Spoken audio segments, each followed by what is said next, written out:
how to get the track bar off. I was actually trying to get a little extra space in here, getting this tie rod separated, but it's pretty tight in there. I got some rust inhibitors sitting in there. It's not the end of the world if I can't get it separated, but yeah, I didn't want to force it, break something, or distort that this by pounding on it too much. But anyways, this 18 millimeter hex head bolt comes out of there. I used the impact there to get that out. That makes life a whole lot easier than a breaker bar. But I did let rust inhibitors sit on there for about a day and a half, 2 days, help make it a little bit easier to come off.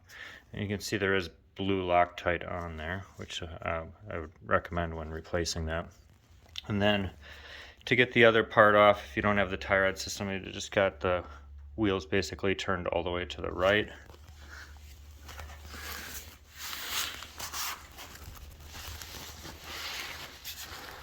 And then have this one up here.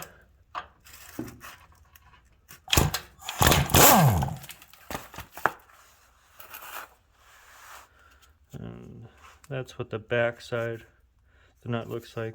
It just keeps it from rotating. And that bolt will come out, and then I should be able to lower this part and then pull the whole bar out. So here's the adjustable track bar, which has to be set up prior to installation. The setup is based on what your lift is. So the adjustable track bar allows for a lifted vehicle to have the proper geometries. With increased lift, you need a longer track bar. Without that, it'll pull the axle to one side. In any case, what I have is I have this in a bench vise. Now, I have these padded vise inserts that allow me to put it in here without scratching it up. And then the other thing that's important when you're setting up your track bar is this needs to be parallel with the heim joint there, okay? So how I decided to do that is I used just a level. I just put it here and just make sure your bubble is roughly in the middle. And then when this is installed, I can use this to make sure that it's roughly level. The reason that's important is that as it rotates up and down, if it's not, it'll get bound up, okay? The other thing is when this nut is in there, this nut kind of locks it in place, but the flat part of that nut has to be parallel with this surface. If it's not, it actually sticks out a little further and can actually have interference with the inner structure where the track bar is. Now the other thing I've done here, I've gone ahead and marked, that's a black mark with a permanent marker to show at least how far this thing needs to be in, okay? Now you need at least 1 inch of threads in to the track bar in order for this to adequately hold. It says right on this this track bar that it won't be warranted if these threads are pulled, meaning this whole thing pulled out because you didn't have enough threads in there. In any case, when this track bar is adjusted for my lift, which is about 3 inches, it'll be in there just beyond this black mark. The other thing you need to do is place some anti-seize inside of there. So I put a reasonable amount. All those threads are coated. Then I'll insert this in here. Get it in there a fair amount. And then I'm going to put red Loctite, well, it doesn't mean Loctite brand, but thread sealer. Like that. So the red stuff is the strong stuff on these threads here, such that this nut will have the thread sealer where it is all the threads of this nut should have thread sealer. All the threads inside here will have the anti-seize, okay? And when it's finally tightened, it'll look like that. It'll be parallel. I'll have that showing me that where bubble right in the middle there, with this nut again being the surface parallel to that surface, so it doesn't bind up. Okay, and then you take a big wrench. So for this one, I think actually 1 3/8 wrench, so big wrench. If you don't have that, just a big adjustable wrench to tighten that down. It's supposed to be 200 foot-pounds, which, since I don't have a crow foot on a torque wrench, you'll estimate very, very tight as 200 foot-pounds. Okay. Okay, so now you can see the red thread sealer on there. I'm going to have my threads marked so that way I know at least how far it has to be in the track bar. Because again, you need at least 1 inch of threads in there. But the measurement of how long this will be will also be determined by the measurement from the center of this opening here to the center of the heim joint opening. Okay. So I have a tape measure that I'm going to use to measure that, and then that should also match with the fact that the threads here should be just past that black mark, okay? And then everything's going to be parallel as shown in the previous, kind of like that. All right. So I have the track bar all finished up, ready to install. To just highlight a few things that we looked at is this here has to be, the part of the heim joint has to be parallel with this nut so you don't have interference. And this should be parallel with this here. There's a few different ways to do it, and it doesn't have to be totally perfect, but it should be very close. The reason it doesn't have to be totally perfect is this does move around in here, and same thing in here. But if it's too far off, you'll get binding as this thing goes through its travel. So I just used a level to show that, you know, you're roughly parallel. The other thing that's super important is to have the red thread sealer on this nut. This nut locks this in place. And it recommends 200 foot-pounds, but it does state that this nut can tolerate up to 500 foot-pounds. So really what it's saying is at least 200 foot-pounds. So if you have to use a little bit of extra leverage, even a pipe on here to get that tight enough, go ahead and do that. Now one thing is, even when it's very tight in a vise, it may rotate. So there's a couple ways to hold it in place. You can actually put a 3/8 inch extension through here. That'll give you a little extra leverage to hold this in place. The other thing too is, if you need to adjust that to make sure it's parallel at the end with the nut and with the other side, you can use this to rotate this head slightly prior to the thread sealer drying. A pipe wrench would also do the job in place of an adjustable wrench or a very large wrench, but the grooves on the teeth there would actually kind of eat into the nut, so I didn't do that because I wanted to keep it as nice looking as possible. Now I'm getting ready to install the track bar.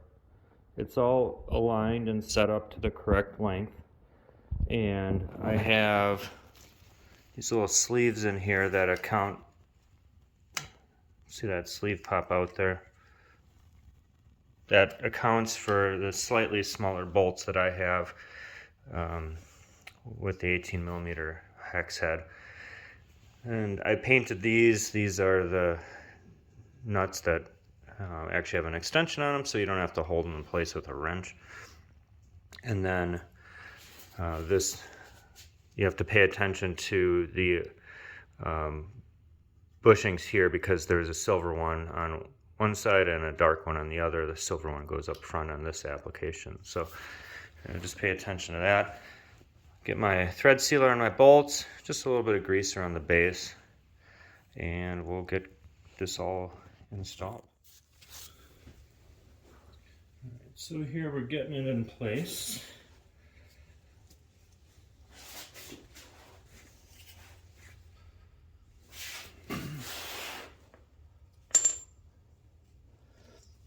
This little rubber piece goes on the back side.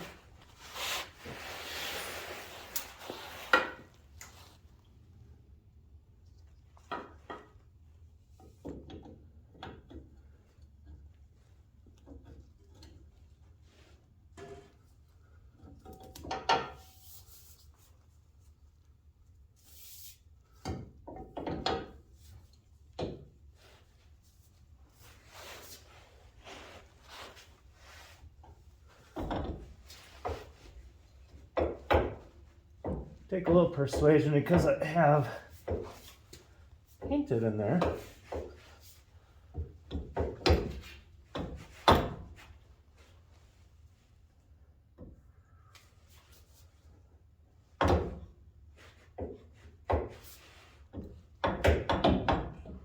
Just a pinch of grease will probably help me out a lot. Take some around there. Had a little extra greaser on there to lubricate that area.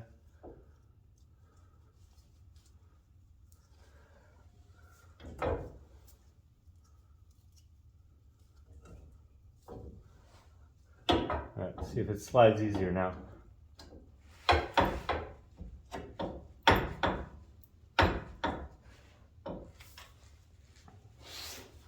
A few taps from a rubber mallet.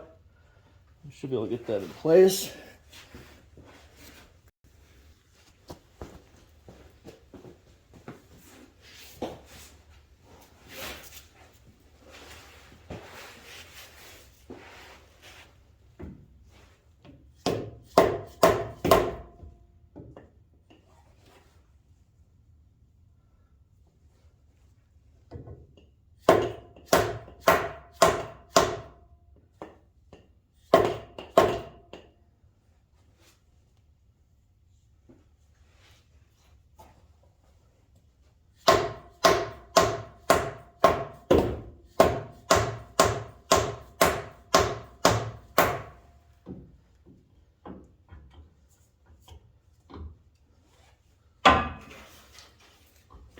All right. Should we get pretty close now? Apply a little grease there.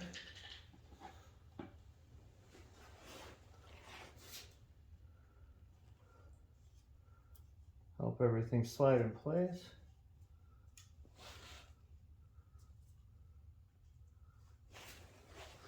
And I got my bolt ready to go.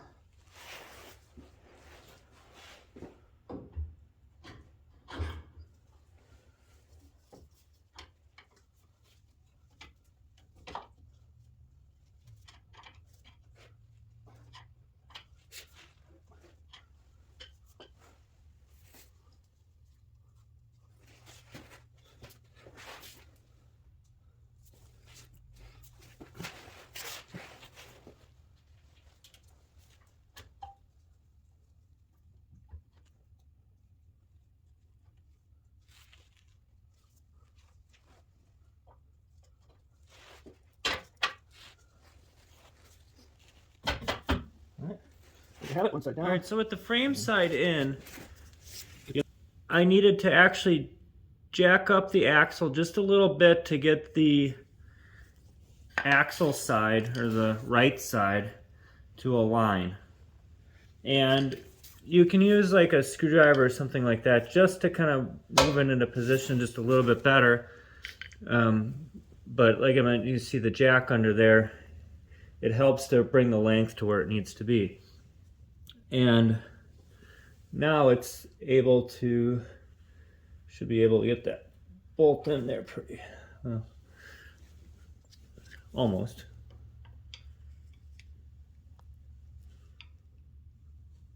There we go.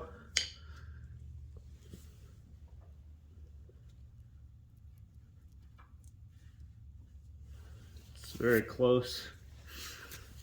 So taparoo. Okay, and before you push it all the way through though, you got to get your nut on the other side.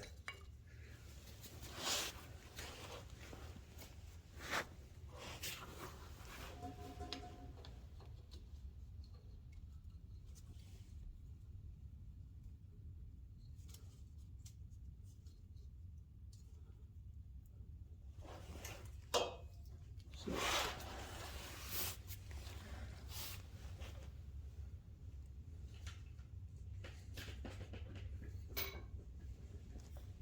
18mm socket for this application works. And then just try to line that up as you push your bolt through.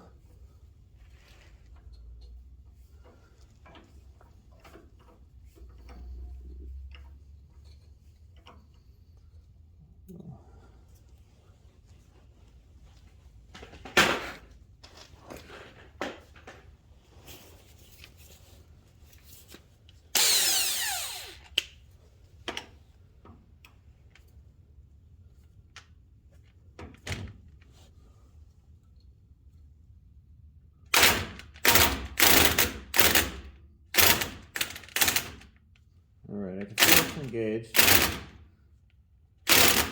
Alright. I'll actually torque that.